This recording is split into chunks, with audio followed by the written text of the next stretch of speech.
Singing Dutchman Productions.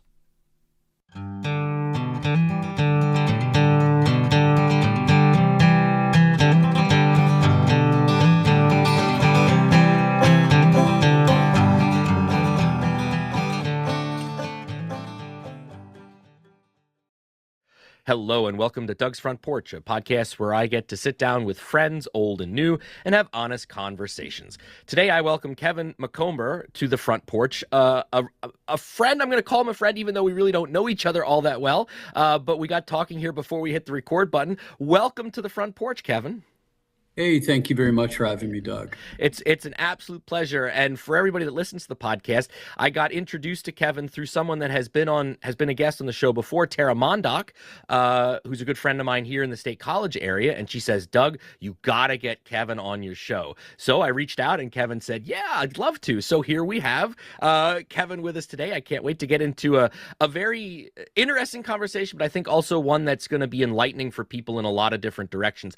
But Kevin, I start every conversation the same way. Tell us a little bit about where you grew up. What kind of childhood did you have? Were you into sports or were you a music kid? Just tell us a little bit about young Kevin, if you could. For sure. I grew up in New Jersey, and I honestly had a really difficult childhood. I had a very difficult father. He was a very angry man, quite abusive, verbally abusive, that is. And, I would probably categorize much of my childhood walking on eggshells.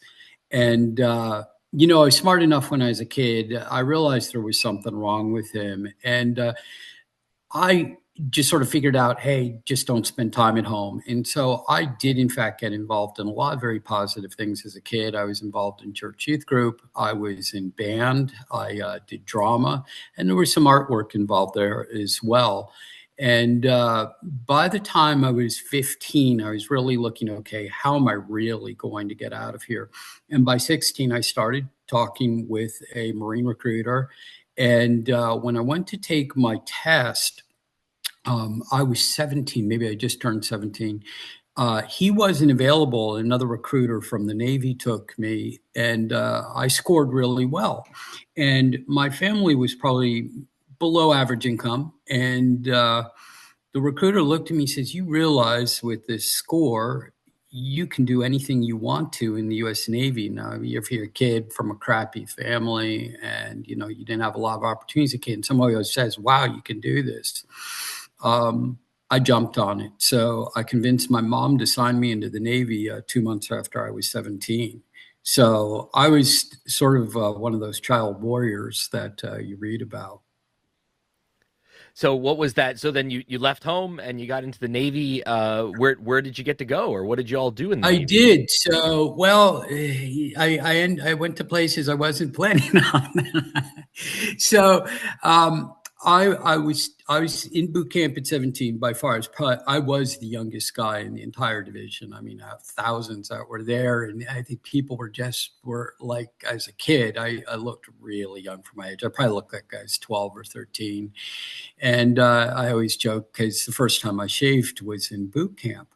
But anyhow, I made through boot camp. I actually did pretty well in boot camp. I liked it. I liked the environment. I was sent off to a number of schools. I did really well with that. I was a sharp kid, probably sharper than I realized. And then I was sent on my first command. And it was what we refer to, maybe you've heard this expression, a tin can.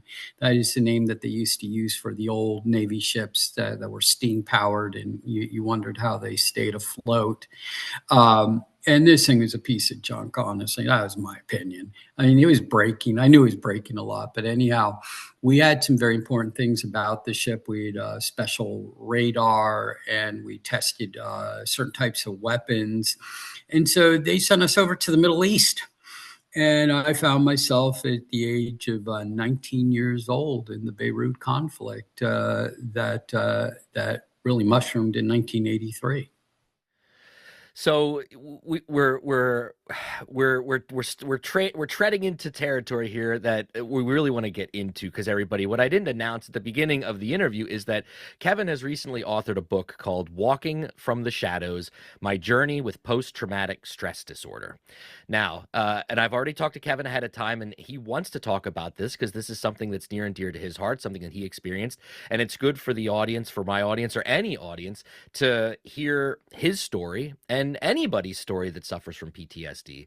But so, Kevin, I'm going to kind of turn it over to you. And I think you mentioned at one point before we hit the record button that maybe we should just give a warning to anybody that's listening to the podcast that we're going to talk about some stuff that well, I'll let you. You're used to doing this. Yeah, no, What's your? I think that's honest. I think just out of respect, you like to let people know they like to use the word trigger warning, which I think almost is triggering. But there's sensitive information here that I can easily talk about now because I'm so far down my healing journey and I've written about it. And it's an interesting. My life has turned to a place I could have never foreseen. I had a very good life, but getting it going became a challenge. So, I had no doubt I had issues dealing with my family growing up as a child. But when I went into the military, I found myself in an extremely difficult situation. Um, Back in the day, the military was a lot different than it is today. It was a lot rougher. And particularly, most of the people running our command were probably all Vietnam veterans. And I probably don't need to elaborate much upon that, and how they think, how they act, how they talk. And I don't mean that in a negative way. It is what it is in the military environment. These are tough people, who are probably surviving themselves. But we found ourselves in a really sketchy, dangerous place in the world. For those who may not be aware, there was issues with the Shiite faction and Israel, and the U.S. went over there as peacekeeping forces, which we were part of, and it went wrong. It went bad. And, we were involved. We did a radar support. We did gunfire support. We did, dropping off and picking up personnel. We did patrolling. And, I've got some of the few pictures I have. I mean, the pictures you see of Gaza today is pretty much what we were seeing. We were very close to that, probably 2-3 nautical miles away. Somebody might say no, but I have always tried guessing how close we were, and it was too close. Let me put it that way. Back in the day, they had snipers, though I don't think the snipers could have hit us from that. But most certainly, there was an issue of mortars that could potentially be used against us, RPGs. And though while it never happened, or at least we don't know it happened, we did live in constant fear. It was really challenged. We also knew we were a target. We saw that with the Hood. I don't know if everybody remembers that with the ship where somebody used a powerboat and ran into it. Well, we were facing the same thing back then. And it was interesting because I was in a Freemason presentation meeting. They had an officer from the Navy come talk to us, and he's one of the few I've ever met who was over there because we're a very small group. He was an officer on a supply ship. He was telling us, well, they had planned to, use gliders, just like they used recently in Israel, to come in and drop bombs on us. And so we knew we were always at risk and target, and it got very difficult. That was on top of it was difficult. We saw some terrible things. It was very difficult duty. We were exhausted all the time. And I think anybody who's been towards the front lines understands the degree of how tired you are. Maybe if you had a father or uncle in Vietnam, particularly World War II, how you would go days and weeks and would seem forever without even a break. And your food was average. You weren't getting sleep. I mean, it would not be uncommon for an entire week. You get maybe 4 or 5 hours sleep at night. And that wasn't all together. And so, there you're going to what's called GQ, which is called general quarters.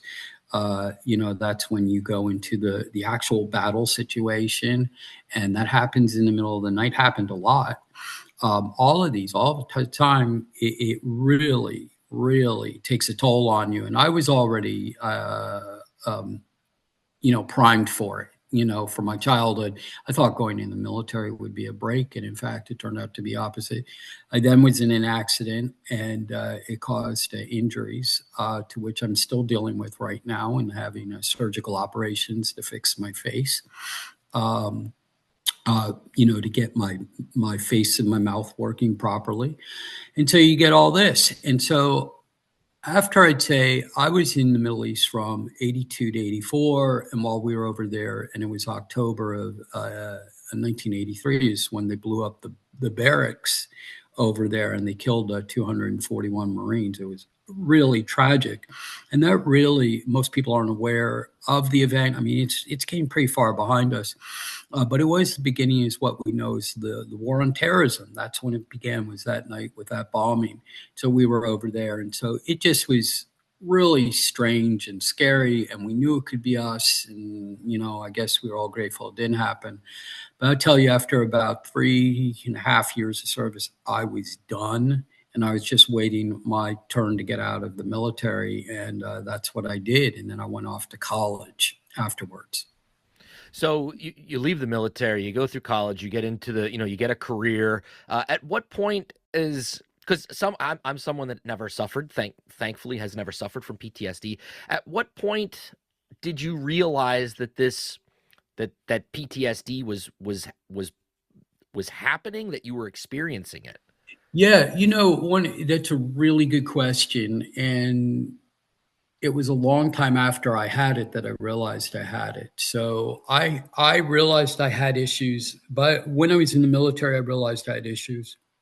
Um, I was asked today by somebody else, how did you transition from the military to the civilian world? And there really wasn't a transition. They said there was, but it's like, basically, I think you're sitting in a classroom for 30 minutes. You have any questions? Goodbye. Today it's a lot more thorough. They ask those detailed questions, make sure you're okay or they're not liable for you, those kind of things. But what happened with me was, I became sort of a smart kid coming out of the military. I was really disciplined. I went off to college. I did really well. I have like a 3.6. I've got a degree in economics, though I worked in engineering much of my career instead. But uh, I masked my symptoms. So because I was putting myself through college and doing well in classes, I was busy all the time. And so I wasn't dealing with Kevin. And then I had something really tragic happen when I was 29, and it just broke everything. It was the catalyst that unleashed all of this. And I had a mental breakdown at the age of 29, 30 years old. At that point, I was in South Carolina. And, you sometimes hear about mental health support and all that now, and it's not very good. And, people complain. There was absolutely nothing. I mean, in South Carolina, literally, there was nothing. And I would even, despite, going to counselors and telling them what's going on, there were a couple things I learned. One, I don't think any of them were trained in trauma. None of them understood military. And I don't even think they may have had the definition per se of PTSD. Sometimes you hear shell shock. It's not the same thing. But anyhow, it was a long struggle. And I got very, very sick. And it was at that point I got so sick that I attempted suicide my first time. And that I'm I'm I'm sorry to hear that, but I think for a lot of people today that know of PTSD, particularly veteran, people got former military veterans, that's what we hear all the time. I think as a society, well, we're losing X number of veterans every day to suicide, or every week to suicide Sure. across the country. And we are, and I Yeah, don't no, think it's absolutely.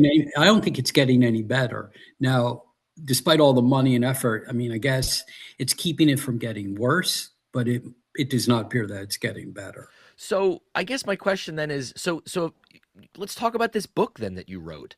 For Um, sure. you know, at what point did you sit down and say, I want to write a book? How did that Never. process go? Okay, fair enough. Never. So what happened was, as I began my healing process, and I talk about this bit in the book, I'd never been much of a writer. Absolutely not one who liked to read either, by the way. I was always a very, coming from, I was always a numbers, math kind of guy, design kind of guy. And I wasn't getting answers, and it was really overwhelming me. And the point was just so consuming me. And I just started journaling. So I began the process of journaling. I would journal all the time. I'd journal on pieces of paper, on magazine pages, notebook paper, whatever, all kinds of stuff. And there were some pretty profound things there, and I just saved it. It went in different kinds of folders and stuff. Well, my son got accepted to Penn State into the engineering program 5 years ago. And so with that, he said, well, I don't want to be down there by myself. So we said, well, we don't like New England anymore. Let's get out of here. And we moved to Pennsylvania. And I found this box, and it was more than a box. It was more than a banker's box of notes. And I took it out and started looking and going, oh my God, there's some, really profound things that I said here. Some of it made sense, some of it didn't. Part of it, I was really out of my mind, writing some really profound things. Some of it was just rambling. But I took out a pair of scissors and I started cutting up the notes and putting titles on them and say, okay, let's put them into groups. And that's how the book came about. And I said, oh my gosh, I've got a book here. And so I had piles of notes, and I had to take each pile of note and try to, make sense out of it. How do I try to tell somebody what was going on in my head, with PTSD all that time? And that's what makes this book so very special, is it's not me writing it as an academic or as a clinician.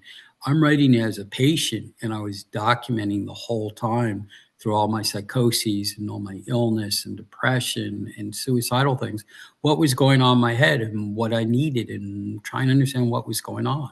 And so it made it very profound. Yeah, because the one thing I read a bunch of reviews online of people that have purchased your book and read it, and the one theme that keeps coming back to a lot of people reference is the fact that for someone that has PTSD, it helps them understand what they're going through. But on the other hand, people that a spouse or a child or a friend can read this, if they have that spouse or that parent or that friend that has PTSD, it gives them insight into what their relative is going through or what their friend is going through. And when you wrote the book, or as you were putting this book together, in your mind, were you writing this for the person with PTSD? Were you writing it for the person that knows someone with PTSD? Or were you just writing it and this has kind of happened because of the book? I think it was probably all of those combined. What's really interesting, so a little bit of the impetus behind this is I have, let's go back. I want to tell one story that sort of changed my life. And because when you are thinking suicide, you think it's your end of your life. You have a lot of self-doubt, you have self-hatred. You have all these horrible things going in your head. And I got involved with the church, and the church was really active in missionary volunteer work. And one of the events that they set up was to just entertain, spend time with the residents of the nursing facility of a VA center. And so we went over there, and I got matched up with this elderly woman, Susie. Talk about this in the book. And we're supposed to be cheering her up, but I don't know, probably quickly, went right down to me and my issues. And I just started telling her what was going on. I knew she had to be veteran related because, well, she was in the VA. And it came out, this 96-year-old woman held my hand, and she said, Kevin, you are a young man. You still have your entire life ahead of you. That wasn't profound enough that it got me thinking. When I left the VA, I said, I'm really touched by this woman. And I found out she was a World War I nurse who treated veterans with shell shock. So she knew, she saw it in me. And, that word of wisdom, I tell that story over and over again because that is what turned my life around. I said, my life has really sucked. I've really gone through absolute hell here, but I am still young and I've got a lot ahead. And so I embraced that volunteerism for the rest of my life. Past 20 years, I've done a tremendous amount of volunteering, charitable work, particularly with PTSD advocacy. I mean, I was out there early on. You have to place, I was an executive, right, 20 years ago. And here I'm saying, yeah, I've got mental health issues. I've got PTSD and I want to talk to you about it. And I'd tell stories and stuff. And those stories over time, I had that same people like you talked about in the notes of the book. They were going, wow, I really relate to that. And I recognize that, and a lot of that is in this book as well. I realized I had a story, and people wanted to hear it, but it's a lot less about me and my story, but it's really about healing. I don't talk about my trauma very much in the book, and the book that you see today is not the book that I wrote at first. So I as any good author does, you give out chapters of the book to people and say, hey, I need you to read through this, make sure it's good. Well, what happened was almost every person I handed to fessed up that they had problems and had been trauma, and some of them were pretty brutal. And they started going back and saying, oh, wait a minute, Kevin, you have a much bigger audience here than just the military. And I went back and I whacked out 3 or 4 chapters worth of veteran related stuff that was in there. And I said, look, it is good. I could tell people about it in the right audience. But I made it what I call trauma agnostic. And so if you go into the beginning of my book, I said, hey, trauma is trauma. And so no matter what kind of trauma you're in, I think if you read what I have to say, these are some of the things you can do to really get your life on track, or at least aimed in the right direction. And to give you a sense, yeah, it could suck and it can be pretty bad, but at the same time, there's hope. And that's really what I was writing about, was hope and a path forward. And of course, one of the things I do in the book that was never done for me is some of the things I wanted to hear early on. Things I think had I heard early on would have hastened my healing process. And I share those things, just trying to get people grounded, get their feet there, and get them dusted off and get them moving forward. I mean, you referenced and mentioned this. 20 years ago, no one was talking about any of this stuff, and really, we can probably say, it's only within the last couple of years that at least we're talking about mental health issues. We're talking about PTSD as a society. So I guess I thought about this question. I wanted to ask you from your perspective. What do we not know? We meaning society, typical American on the street. What do we not know about PTSD that we should? I think that's the same thing that, somebody who has PTSD doesn't know. So the first thing that is really important for people to know is that the person has been changed. So it's, you like to use these stupid expressions. Oh, it's in their head, get over whatever. A person with PTSD or who's been highly traumatized, the brain has actually been rewired. So when you start looking at that, it's like any other thing. Okay, if you get injured and you break your leg, oh my goodness, your bone had to regrow. Well, your brain has been rewired. And I think if you paint that picture, that's really important, because you don't go back to who you were. And who you are at the moment, you have to learn to live with and how to manage that. The other thing is when you get into this, you find out when your brain is messed with. And I've got additional cognitive issues. I've got TBI related items. They've tried neuropsych exams on some of the things. My brain does some sort of crazy little things. It's sort of like maybe a car. But I talk about that in the book in terms of, my cognition. But your brain plays tricks on you. And this is the most important thing I can tell you, is that your brain plays tricks on you, and it tells you things that aren't real. They tell you negative things, bad things. That's not real. That is your brain trying to trick you. And the sooner you can understand that and embrace that, go, okay, this is sort of messed up, and I'm not going to listen to that, and I'm going to work on the positive aspects and ignore this. That really helps. The other thing is understanding, and this is probably true about much of life, is what can I control and what can't I control. We all try to control so much in our life, and you sort of look at it, as you get older, and we listen and go, okay, I really don't have any control over that at all. And the serenity prayer, I realize when you look at the serenity prayers as God grant me, the knowledge, understand. It's sort of the same thing. What is real, what isn't real, what can I control and what can't control. And that is what I think the community needs to know about it, is they need to work to keep the veterans or the people they know who are suffering PTSD positive. And I give an example. One of the things I developed this term. I don't know if anybody ever did it before, but I call it mind share. And it sort of puts a mathematical number to the negative versus positive. So if you're ruminating bad thoughts, say you're thinking bad things 3-4 hours a day, say 4 hours a day, that's 120 hours a month. You go to see a therapist, that might be for 50 minutes. Well, that's not even 1% of your time going in where somebody's trying to stick positive stuff into your head. And that's why I do a lot in the book. I keep going.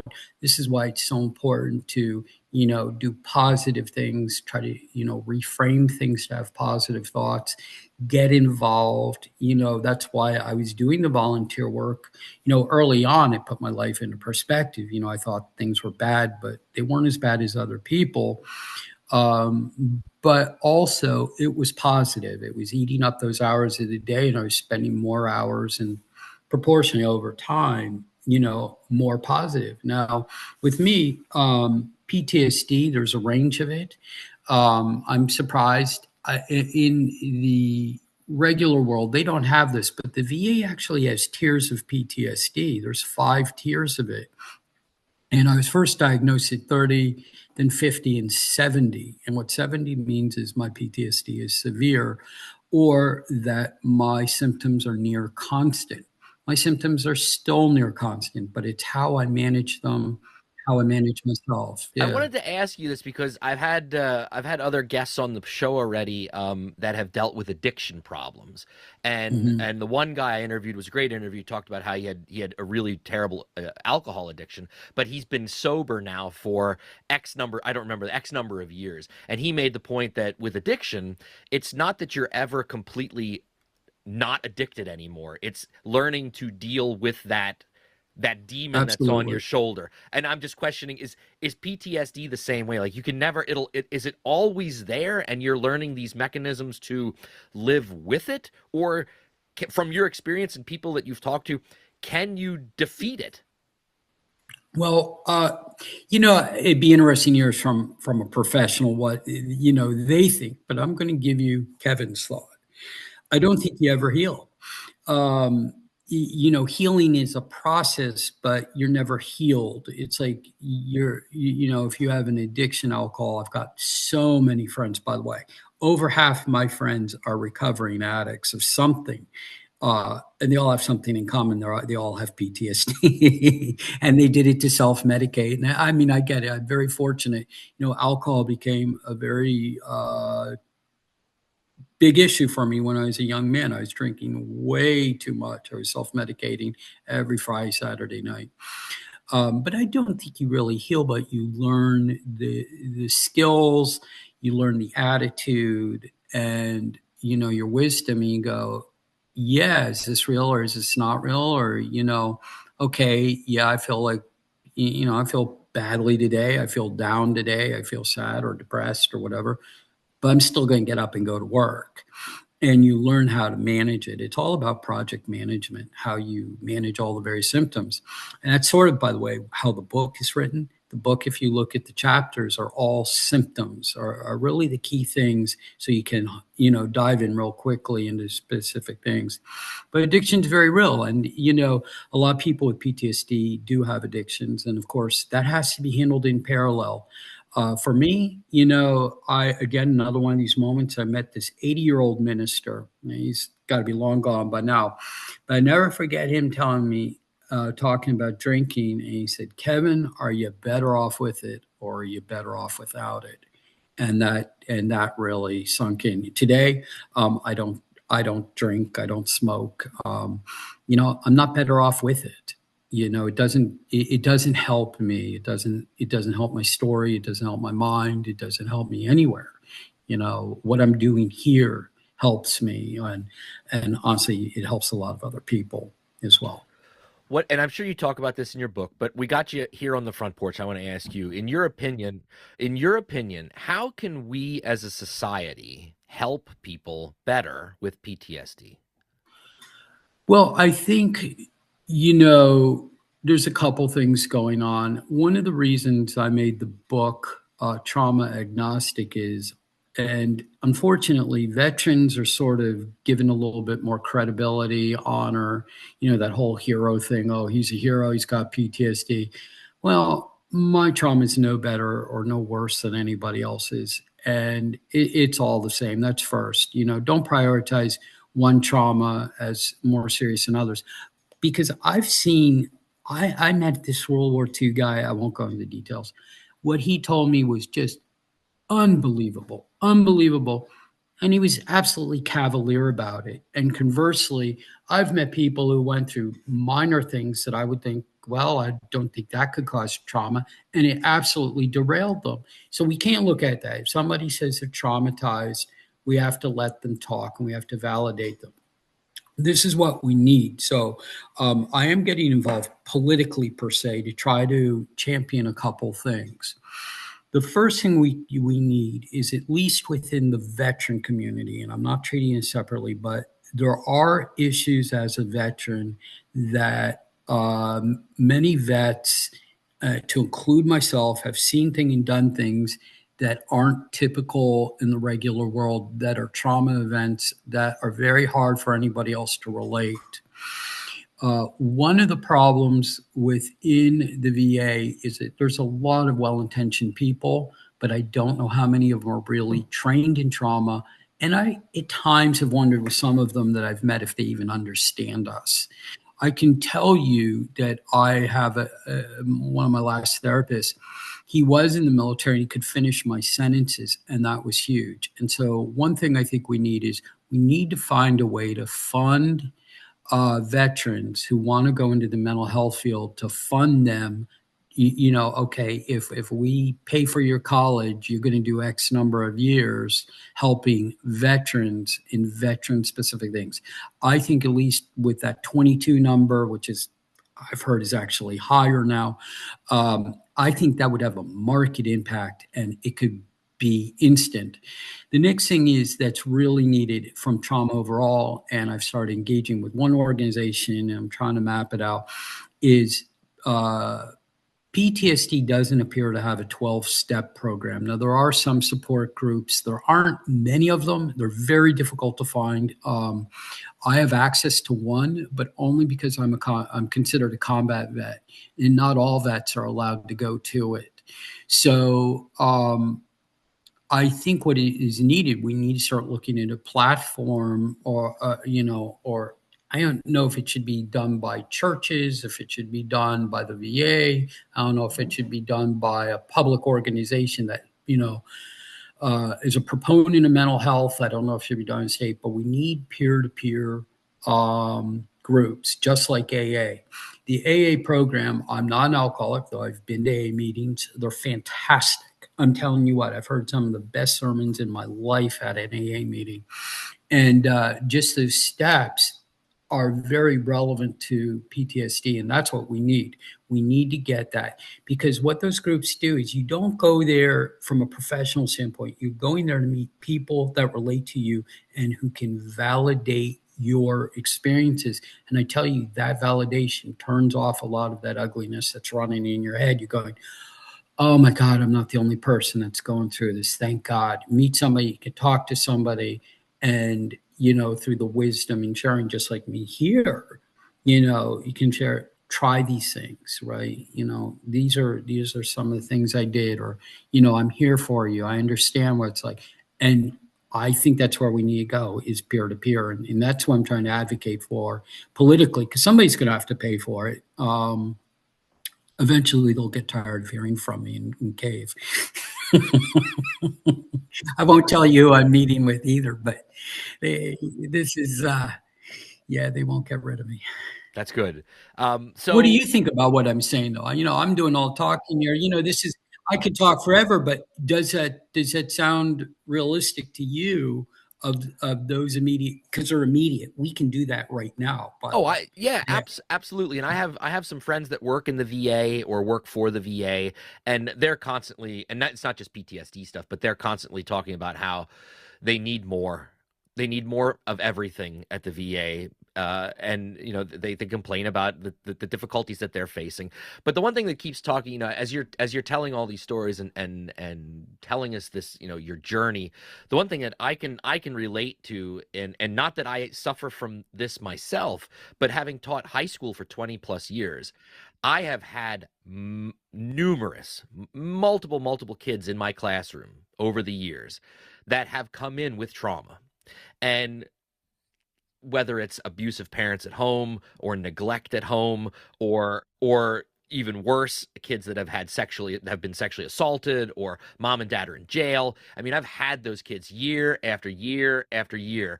And the one thing from the education, from public ed's perspective, we go to sessions about the trauma, what's the word now right now? The children who deal with trauma. We have trainings on this type of stuff. But again, I don't think we're getting what we need. Like, I get that kid in my classroom and I know their background, and or maybe I don't know their background, and their actions are showing me that there's just something not right here.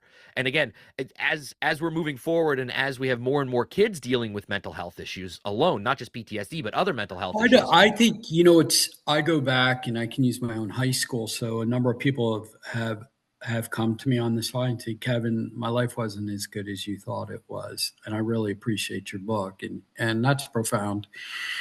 I think we need mental health in the school. So I think guidance counselors are pretty much useless. Let's get rid of them and let's transition over to mental health counselors. If we have money, spend it on the mental health. The other thing is today, legally, I think as a teacher or a school nurse or a school counselor, you have to report if you know something is going on. And that's more than what we had when we were kids. And, I think a lot of us, so my father was World War II, all of my generation, their fathers were World War II. I think a lot of these guys, honestly, had PTSD and were taking it out on their kids. And we had no recourse. And I think a lot, and people just stayed quiet.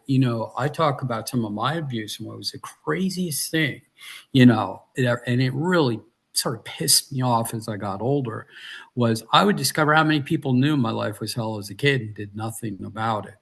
So, I had that included, friends, parents, that included neighbors, that included acquaintances of my parents, and it even included family. They knew and they didn't do anything. So, I think the call to action here with younger kids who may be struggling, if you're listening, and if you're listening here, don't be scared. Go ask for help. Get out of the situation. Safeguard yourself. Long term, you will thank yourself. Maybe there can be reconciliation later with your family member if it's possible, or even if you want it. But go ask for help. There's an old saying, and it's very curt, but another wise man told me this. He said, Kevin, if you don't ask for help, don't expect it. And so I tell people, go ask for help. Yeah.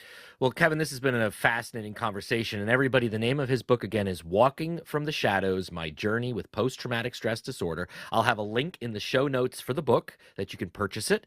And Kevin, we close out all of our conversations with we're gonna go in a totally different direction now. We've had our conversation about PTSD, and I thank you for sharing your story, because I think the more people hear stories like yours, is exactly what you talked about. The more doors will open for other people to maybe look for that help that they're not getting, or have the courage to talk to somebody, and that could be the reason that they stay alive in some cases. So I always want to want to thank you so much for the work you're doing. This book is just is phenomenal, you know, and what a gift it is for people on both sides of of PTSD. And I just thank you so much for the work you're doing. But we end every conversation with 10 quick questions just to get maybe Kevin to know Kevin a little bit better. Uh-oh, Not here we go. PTSD related.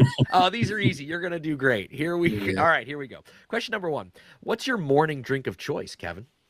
Coffee How do you take your coffee? in a cup. I have a sense of humor. Yeah. Black, Okay. black. Sounds Mm. good. Very Number military-like, very right? very military like. Very military-like. Okay. Question number two. Who is a go-to musical artist or group for you? Pink Floyd. Oh, great answer. Great answer. Okay. Number three. What movie can you watch over and over again and it doesn't get old? Young Frankenstein. Oh, what a great answer. Absolutely. Now, I wasn't going to ask this question. I don't usually ask this question, but given the topic we talked about, do you feel that there's a movie out there right now, or one that has been made, that tells the PTSD story accurately? Saving Private Ryan.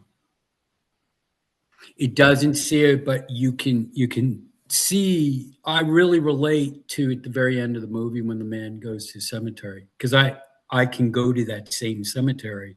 I can go to Arlington and have that same experience. Okay. But you could see what it does to the man. It's probably the Yeah. best movie on that. Okay. All right. Question number four. What is the last thing that Mm. you read? Um, I am reading, uh, honestly, a book on model railroading from the 1940.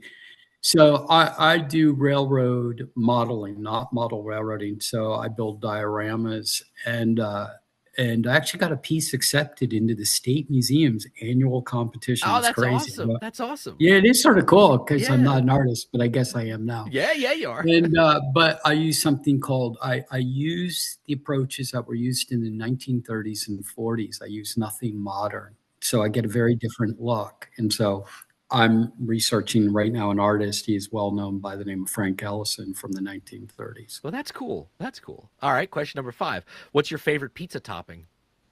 My favorite pizza topping is absolutely olives. Ooh, that's a good answer. I like olives. I like olives. Question number six. Laying on the beach or going for a hike? Going for a hike. Good answer. My book is Walking from the Yeah, Shadows. that's And right. actually, that was one of my healing things, and how my senses, that's really a good part of the book, because I was so numb. And how I discovered my senses again was inadvertently walking Through nature, through your connection with nature. through nature's right and grounding things. So I Yeah. discussed that. So walking, I absolutely love it. Okay. Number seven. You have invited me over for dinner. What are you making? Hot dogs. Oh my God. I like hot dog. I'm a huge hot dog fan. How do you take your hot dogs? Um, oh, I don't discriminate. I have many ways.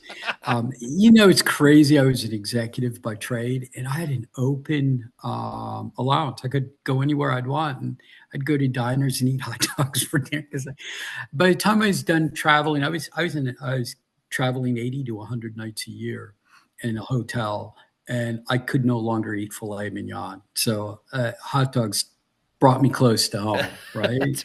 That's a So. great answer. No one has ever given that answer, and I love it. I just absolutely love it. All right, question number eight. You told me before we started recording that you've been all over the world. But I I have. ask everybody ask this question: what's a dream vacation destination for you?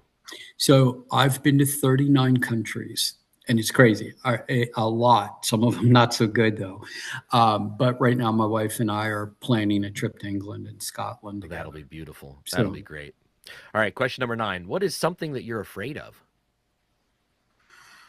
uh, the ugliness of the world. Oof. I think this world right now is moving to a place that we need to tone it back a bit. Yeah. Everybody. I'm not saying one side over there. Everybody try to be a bit more kind. Yeah. Uh, do what I'm doing out there. Spend your time doing something positive and ignore all this crap we hear all the time. Yeah. Good point. All right, last question. What job, other than one that you have had, would you love to have? I haven't. So this is funny. When I would travel in my off time, I'd go to museums and stuff. And I got into archaeology and loved all museum stuff. I'm a volunteer one day. I work at the Pennsylvania State Museum in the archaeology lab, and I get to document and work with all these, ancient artifacts that are from the state, and it's pretty cool. Yeah, that's great. And that's the job I wanted. And but I think I'm finding a new job. I'm not trying to be a celebrity, but there's an awful lot of podcasts in front of me and conversations, and so maybe I'm becoming a bit of a motivational speaker. Hey, And absolutely. I encourage us, let's circle back in a number of months and let's catch up and see how things are going, and maybe see if I can report back in some of the things I'm working on, because I'm working on Yeah. a lot of things behind the door. I want to close on this. While the book is important, the book is only a mechanism to open doors for me to talk to people, to nudge them to try to do something to change what we're doing. Because I really don't think the approach is to include the VA are using. I don't mean that as a criticism. It's just not working well enough. And some of the things I mentioned, I'm just going to keep championing, and eventually somebody's going to listen to me. Yeah. Some, Yeah. And we need people like you that are bulldogs about that. And you're just going to keep doing it until somebody listens to you. Absolutely. And Pretty much. yeah, no, and that's what we need as a society. So again, Kevin, the book, Walking from the Shadows, My Journey with Post-Traumatic Stress Disorder. Everybody, I'll have a link in the show notes down below where you can get your own copy. And you can reach out to Kevin if you want to have him come talk to a group or do a presentation. Yeah, if I may, if it's, like next week, I'm going up to State College talking to the campus veterans. And it doesn't matter if it's a couple people or a couple dozen people, it doesn't matter. What you see when you do this is, if you have enough passion and if you have a clear enough story, one person can do an awful lot. And that's all I'm looking for. Maybe that one other person that can help move a mountain with me. Yeah. Well, thank you so much for the work that you've done and the work that you're doing, You're Kevin. welcome. It It's is, a pleasure, we an can't honor. thank you enough. Thanks so much for coming on the show. And yeah, we'll circle back around sometime and catch up and see how things are progressing. Yeah. Thanks so much. All right. Thanks, Kevin. Thank you for listening to Doug's Front Porch, a conversational podcast with your host, Doug Maidenford. If you enjoyed this episode, I'd love for you to subscribe, rate, and give a review on Apple Podcasts, Spotify, or wherever you get your podcasts from. Your ratings and reviews will help others find the show. You can follow along on Facebook, X, and Instagram. Just look for Doug's Front Porch. If you would like to financially support our endeavors, there's a Buy Me a Coffee link in the show notes. I thank you in advance for any contributions. Please feel free to tell all your friends about the show, and I'll see you all next time on My Front Porch.